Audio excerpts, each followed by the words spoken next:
절대로 이렇게 하시면 안 돼요. 스쿼트라는 운동 자체는 내가 무릎을 구부렸다가 피는 운동이고 무릎이 다 나가버립니다. 그렇게 해가지고 스쿼트 잘할 수 있었으면 진짜 잘했을 거거든요. 제가 앞선 영상에서 말했었죠. 제가 스쿼트를 잘하려고 영상이나 책이나 그런 것들 진짜 많이 찾아봤었다고요. 근데 이 영상 보시는 분들도 아마 책까지는 아니어도 유튜브 영상을 꽤 찾아봤었잖아요. 근데 왜 또 이 영상을 클릭해서 보고 계신 거예요? 자, 한번 생각해 볼게요. 저는 춤을 진짜 못 추거든요. 근데 저한테 아이돌 춤 가르쳐 준다라고 해가지고, 자, 보폭은 이렇게 하고, 자, 그 다음에 이렇게 손은 이렇게 아까 엉거주 춤 한 상태에서 엉덩이 빠지지 말고, 자, 여기서 웨이브를 어찌고 저찌고 한다라고 하면 제가 그걸 할 수 있을까요? 물론 할 수 있는 사람도 있겠죠. 애시당초 몸이 잘 쓰는 사람들은 막 그런 설명도 필요 없어요. 딱 보는 순간 따라 출 수 있단 말이에요. 근데 저는 안 되고 대부분 잘 안 되시잖아요. 그러니까 제가 춤을 못 추는 저 같은 사람들이 뭐 어떻게 손발 어찌고 저찌고 이런 걸 해봤자 막 춤밖에 안 나온다는 거예요. 유튜브에 많은 스쿼트 영상들이 그런 식이더라고요. 제가 생각했을 때 좋은 스쿼트를 진짜 단박에 제대로 할 수 있도록 방법을 알려드릴게요. 제가 왜 이렇게까지 확신할 수 있냐면 저한테 수업 받으러 오는 사람들이 많으니까, 제가 데드리프트 알려줘서 힙힌지 패턴 바꾼 다음에 스쿼트 알려드리면 거의 대부분의 분들이 단박에 제대로 스쿼트를 하시고 바로 진짜 감격하시거든요. 오늘은 이 스미스 머신을 이용해서 하는 걸 알려드릴 거예요. 바벨 백 스쿼트를 안 알려드리는 이유는 두 가지가 있는데, 첫 번째는 여러분들이 제 영상만 보고 바벨 백 스쿼트를 잘할 수 있게끔 저는 설명할 자신이 없어요. 첫 번째. 두 번째, 그리고 많은 사람들이 가르치다 보면 운동 경력과 상관없이 제가 생각했을 때 좋은 바벨 백 스쿼트를 바로 이렇게 할 수 있는 그런 분들이 거의 안 계시더라고요. 그러니까 일단 스미스 머신으로 충분히 연습하시고, 그 다음에 어떻게 움직임이 만들어지는지, 그리고 각각의 움직임 속에서 어떤 방식으로 내가 힘을 써야 되는지를 익히신 다음에 그 다음에 바벨 백 스쿼트로 넘어가시면 되거든요. 약간 이렇게 생각하시면 되는 거가, 네 발 자전거랑 두 발 자전거가 물론 자전거 타는 방식은 완전 다르지만 보통 네 발 자전거부터 타면서 페달은 이렇게 밟는구나, 그리고 손잡이는 이렇게 움직이는구나, 이런 거를 먼저 익히잖아요. 그런 느낌이라고 생각하시면 돼요. 자, 바로 알려드릴게요. 중요한 포인트 4가지. 이 4가지만 꼭 기억하시고 스쿼트 연습하시면 돼요. 첫 번째는 힙힌지, 두 번째 상체, 세 번째 무릎 구부리기, 네 번째는 발바닥 감각입니다. 그 중에서 제일 중요하고 우선시 돼야 되는 게 힙힌지예요. 저번 영상에서 말씀드렸던 것처럼 먼저 제 데드리프트 영상을 보시고 힙힌지 패턴부터 마스터하셔야 됩니다. 이것만으로도 스쿼트가 달라지시는 분들이 댓글에 달아주시기도 하셨고, 제가 이전 영상에서 강조했던 것처럼 대부분의 분들이 힙힌지 패턴이 좋지 않아요. 그래가지고 이 힙힌지 패턴을 꼭 영상 보시고 연습하셔야 돼요. 이게 안 되면 나머지 뒤에 3가지는 아무 의미가 없습니다. 그러니까 꼭 첫 번째 제 데드리프트 영상 보고 제대로 된 힙힌지 패턴을 익히시고 그거를 마스터해야 된다. 자, 이거를 마스터했다라는 전제하에 가자면, 먼저 스쿼트를 하기 전에 데드리프트를 하셔가지고 몸의 힙힌지 패턴을 좀 학습을 시켜줍니다. 아시겠죠? 그러면 힙힌지는 끝. 그 다음 두 번째로 중요한 게 뭐죠? 상체입니다. 자, 상체 너무너무 중요해요. 너무너무 중요한데 이거의 중요성을 좀 간과하시는 분들이 있더라고요. 왜 중요한지 알려드릴게요. 여러분들이 벤치프레스를 50에서 60kg로 한 10번 정도 반복할 수 있다고 생각해봐요. 50에서 60kg 정도면 조금 날씬한 성인 여자분들 체중 정도거든요. 여러분들이 벤치프레스를 50에서 60kg로 10번 할 수 있다라고 하면 똑같이 50에서 60kg 정도 나가는 성인 여자를 가지고 벤치프레스 10번 할 수 있어야 되잖아요. 근데 그게 되나요? 안 되잖아요. 왜 안 되냐면 바벨이랑 다르게 사람 인체는 물렁물렁하고, 그리고 자꾸 뒤뚱뒤뚱 움직이잖아요. 그래서 안 되는 거예요. 스쿼트에서도 마찬가지로 내가 상체가 제대로 힘을 받아주는 상황이 안 되잖아요. 그러면 하체 움직임이 굉장히 구려져요. 아까 예시로 돌아가서 생각해보면, 여자를 들고 벤치프레스를 한다고 생각해보세요. 그러면 물론 위에 있는 여자분들도 힘들겠지만 내가 어깨랑 팔만 엄청 아프고 가슴에 제대로 고립시켜서 운동할 수 있을까요? 안 되겠죠. 그러니까 스쿼트도 마찬가지로 무게가 얹어져 있는 상체가 제대로 안 되면 고립이라는 건 없고 힘이 다 새어나가고 움직임이 이상해진다라는 거예요.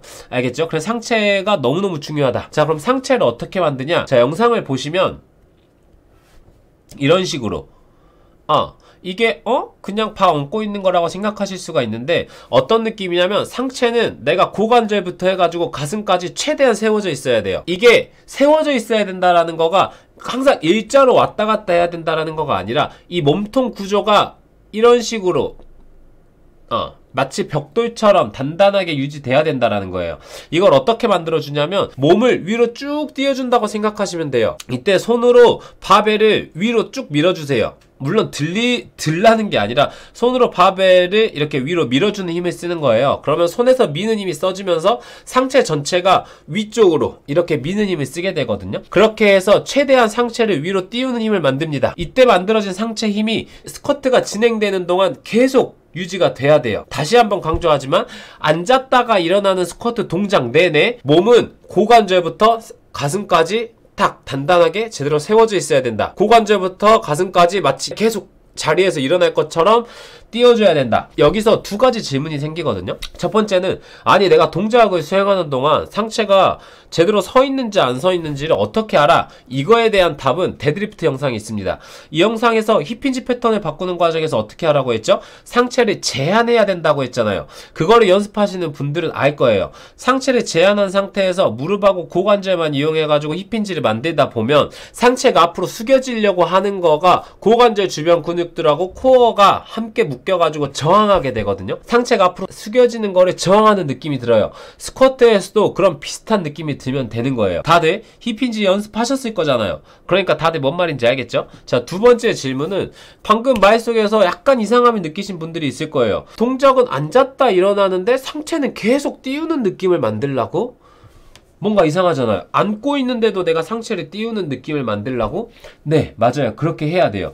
내가 동작을 수행하는 내내 계속 마치 일어날 것처럼 상체를 띄우는 느낌을 만드는 거예요. 자, 그럼 어떻게 앉냐? 몸은 그렇게 계속 띄우고 있으면 어떻게 앉냐라는 질문이 생기는 거예요. 자, 여기서 세 번째 중요한 포인트가 나옵니다. 바로 무릎 구부리는 거예요. 제가 네 가지가 중요하다 했죠? 첫 번째 힙힌지, 두 번째 상체, 그리고 지금 말씀드릴 무릎 구부리는 거. 자, 상체가 이렇게 위로 띄워지는, 그래서 단단하게 세워진 상태가 된다. 그러면 어떻게 앉냐? 무릎을 구부려서 앉는 거예요. 여기서 진짜 주의해야 될 거가 있어요. 힙힌지 패턴이 구리거나 미리 연습이 안 돼 있으면 절대 이렇게 하시면 안 됩니다.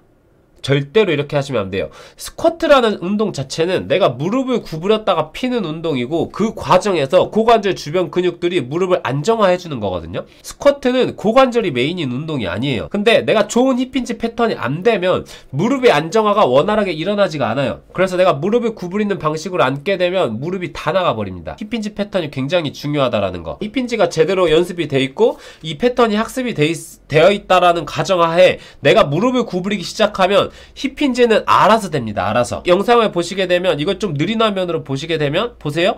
무릎이 구부러지기 시작하면서 고관절이 접히기 시작하는 거예요. 아시겠죠? 다시 무릎이 구부러지기 시작하면서 고관절이 접히기 시작하는 거예요. 이런 식으로 힙힌지는 자동으로 되게 만들어야 돼요. 이게 잘 된다 라고 하면 고관절 주변 근육들이랑 코어에 자연스럽게 힘이 실리기 시작해요. 다시 보게 되면 무릎이 구부러지고 그거에 맞춰서 힙힌지가 일어나고 이 과정에서 고관절이랑 코어에 자연스럽게 힘이 실리게 된다. 이해되시죠? 여기서 고관절을 먼저 구부리시는 경우가 있어요. 그렇게 하니까 엉덩이가 뒤로 빠지는 거고, 또 무엇보다 그렇게 하니까 스쿼트를 했을 때 또는 이런 패턴으로 하체 운동을 한다라고 하면 대부분의 하체 운동에서 허벅지에 제대로 부하를 실어줄 수가 없는 거예요. 다시 한번 강조드리지만 힙힌지 패턴이 꼭 제대로 되어 있어야 돼요. 아시겠죠? 내가 그렇게 무릎을 구부리면서 앉기 시작하면 내가 의도하지 않아도 자연스럽게 하체에 부하가 실리게 돼요. 그러면 그렇게 실려있는 부하를 날려버리지 않고 내가 그냥 일어나기만 하면 끝납니다. 스쿼트가. 근데 내가 만약에 앉다가 그 부하가 사라져버릴 것 같은, 그러니까 고관절이랑 코어에도 힘이 실릴 거고 하체도 부하가 만들어질 건데 그게 사라져버릴 것 같다. 그거는 내 가동 범위를 넘어선 거예요. 그 가동 범위는 가시면 안 됩니다. 뭔가 설명이 엄청 복잡한 것 같았지만 이렇게 제가 설명을 길게 한 거는 여러분들이 연습을 잘 하시라고 길게 한 거예요. 이게 막상 몇 번 반복해서 들으시고 연습하게 되면 아 이거야 싶으실 거예요. 그 다음부터는 그냥 쭉쭉쭉 가는 거거든요. 근데 제가 포인트가 4가지라고 했잖아요. 근데 3가지밖에 말씀을 안 드렸잖아요. 마지막 하나는 이 모든 것을 한 큐에 잡을 수 있는 거예요. 바로 발바닥 감각입니다. 제가 앞에서 말했던 3가지 단계를 한 단계 한 단계 걸쳐 나가면 나갈수록 발바닥이 지면을 누르는 감각이 점점 느껴지실 거예요. 힌지가 제대로 되면 발이 눌리고, 상체가 제대로 세워지면 발이 눌리고, 무릎이 구부러지면서 고관절이 잘 개입하고 있으면 발이 또 눌립니다.